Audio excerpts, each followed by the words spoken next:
Hey, good people. Thanks for tuning in. A lot of people are sending me the same question, asking me if I suspect anything for this September 11th. And rather than tell you what I think, I will share with you what I know. Okay, so before we get into September 11th, let's look at March 11th in history. And the reason we're doing that is because March 11th, 3/11, and September 11th, 9/11 are often paired together in history. It should be noted that USA, the acronym in gematria, the practice of coding numbers into words, equals 311. UK equals 311. Things such as the KKK consist of 3 11s because K is the 11th letter. Bank of America's symbol is made up of 3 11s. They own Visa. The gematria of Visa is 33. Think about what 3 times 11 is. On March 11th in history, in 1665, it was the year New York granted religious freedoms to Protestants, a major thing at the time.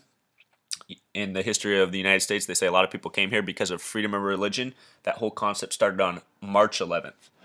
1798 was Washington, D.C. was officially designed. The design was finished by Benjamin Banneker. The gematria of his name is 66. If you've seen my other post, you've learned about the significance of that in this country.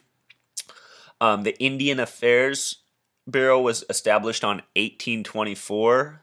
All these dates are March 11th, remember. The word Indian equals 33. That was a branch for the military at the time. On 1892, the nation's very first basketball game was played in Springfield, Massachusetts. Massachusetts is one of 3 states with a 33 gematria. At the time, there was only 2. Hawaii did not exist yet. Let's see. 1917, the UK occupied Baghdad for the first time. Baghdad is located directly on the 33rd parallel north. And in 1918, the capital of Russia moved from St. Petersburg to Moscow. Also on this date was the record number of transactions in 1986 for Wall Street. The record was later broken, though, that year on September 11th. So the record was broken on March 11th and then rebroken on September 11th. This list right here is just a short list. Down in the comments, I'm going to link significant posts about March 11th and September 11th in this nation's history. There's a lot there. But remember, what I'm talking about right now is this, to establish the connection between March 11th and September 11th. All right, so with regards to World War II, on March 11th is when the Lend-Lease Act was signed by FDR. And what that was essentially a declaration that the United States was becoming involved in World War II on the side of the Allies. They agreed to let all Allied ships use their ports. They resupplied the Allies, and they made this agreement with the Allies as well as the Chinese forces. So Chinese aren't talked a lot in World War II, but they were essentially on the side of the Allies. Um, Later that year, on September 11th, FDR took it a step further, and he said that the U.S. Navy could attack any Axis enemies and ships within waters limits. Also on this day, the Pentagon construction began. So the Navy is essentially involved in World War II at this point, but Pearl Harbor hasn't happened. And just think about that in history.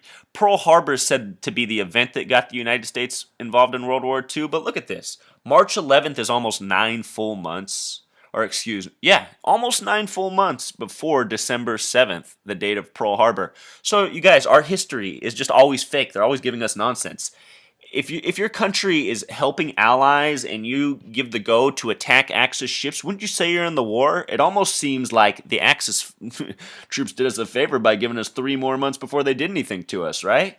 You guys, our history is fake. So, World Trade Center. As a kid growing up before 9/11 happened, the biggest piece of history I knew about, the biggest tragedies I knew about were World War II. Well, that was all placed by the World Trade Center, which, if you go back in history, is all about March 11th and September 11th as well. March 11th, David Rockefeller proposed the World Trade Center complex project. And his brother, or not his brother, his cousin was the governor, Nelson Rockefeller, the 49th governor of New York, born July 8th, 1908. If you had 7 plus 8 plus 1 plus 9 plus 0 plus 8, it sums to 33. He has a life number of 33, like many leaders.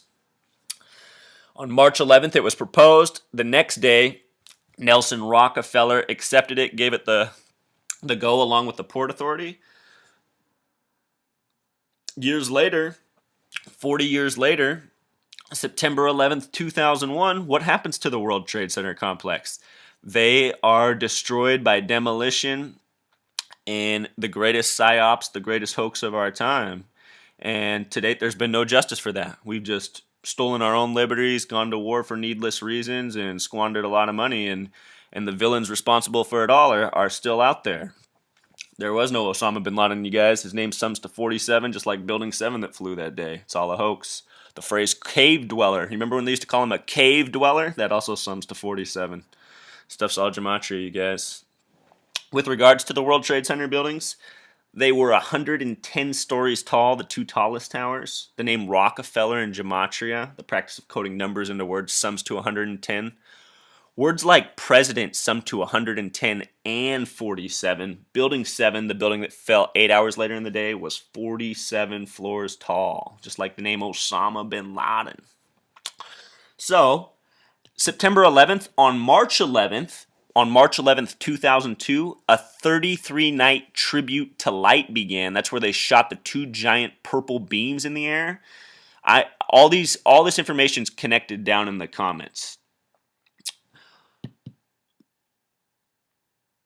So 33-night tribute to light, which began on March 11th, 2002, ended on the night of April 14th. That's the night the Titanic sunk. That's the night Abraham Lincoln was shot in Ford's Theater. So curious, you got to ask yourself, why would they do a 33-night tribute to light and end it on the night of the Abraham Lincoln and Titanic incident? Also curious is that exactly 911 days after September 11th, 2001 was the March 11th, 2004 Madrid train bombings. The third train to blow up that day, you can go look in the official report, was number 311. Number 311. All right. So, moving on to current September 11th, let's go back in history to Fukushima disaster March 11th, 2011. September 11th, 2014 is going to be exactly 42 months since March 11th. And if you've ever read Revelation, you know 42 months is a significant number. It's mentioned in Revelation 13, the same big passage that mentions the number 666, the only time in the Bible. The significance of 42 months is that Revelation is told about in a 7-year period of time, and half of 7 years is 3.5 years, or 42 months. 42 months is 3.5 years.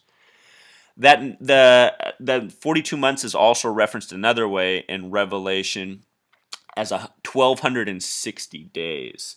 So they're trying to bring an emphasis to it for some apparent reason. And this 42-month span is going to be in effect come September 11th, 2001. The other thing that's curious to me about this date is another way that we take the numerology of dates. I've taught the method where you sum each single digit in the whole date and calculate a value. There's another method in numerology where you just take it as you would write it normally, and you just add each number whole. So 9 plus 10 plus 14. This is tomorrow's date. Tomorrow's date's going to have a 33 numerology this way. Earlier this year on 8/11/14, 8 plus 11 plus 14 sums to 33, Robin Williams was found dead. The name Robin Williams in gematria sums to 66, which has a major connection with 33, because if you write out the word 33, Thirty, Three, change it all into numbers as I teach, and then sum it, it sums to 66. This year, Robin Williams was commemorated at the 66th Emmy Awards. Probably not a coincidence. Anyhow, September 11th, 14, following the same method, is going to have a numerology of 34. One day more, one greater numerology. The thing about 34 is we are currently in the 34th anniversary of the Georgia Guidestones. They are located on the 34th parallel north. The number 34 is the ninth Fibonacci number. Those are Those are the numbers that make up essentially everything. If you're not familiar with the Fibonacci sequence, please check that one up. I'll link it in the comments as well. So anyway, to answer the question, is anything going to go down September 11th? I'll tell you what. Since it's the 42-month anniversary of Fukushima and the 13-year anniversary of September 11th, 2001, and I know that these people like to go by the numbers, I do suspect that something will happen in the world. And if it's Fukushima related, that would not surprise me one bit, because about a year ago at this time, they were talking about the cleanup project they were beginning for Fukushima. They were saying how it would go through at least the end of 2014, and it presented the possibility that if anything goes wrong during the cleanup, that it could be a worldwide catastrophe. Now, if that's true or not, I don't know, but I do know that in the media they like to scare us, and this September 11th is looking like a possible date for fear. The other thing I'm thinking, knowing about what happened with MH370 earlier this year, is I'm thinking something could possibly, if something does happen, it could happen late in the evening on September 10th in the United States and early in the day in Japan on September 11th. With regards to MH370, it was the 66th day of the year. Remember that number 66, like I just talked about, that the story was broken in the United States, but it was the 67th day of the year where the plane actually crashed. In Gematria, the word water equals 67, as does the word organic, as does the word language. So anyway, it's a number of significance to these people. And the fact that the plane went down in water, it might not have been an accident that it went down on the 67th day. So I'm going to put a lot of stuff down in the comments for you guys to read. I hope this was informative. If you have any questions, please let me know. Thanks as always, guys.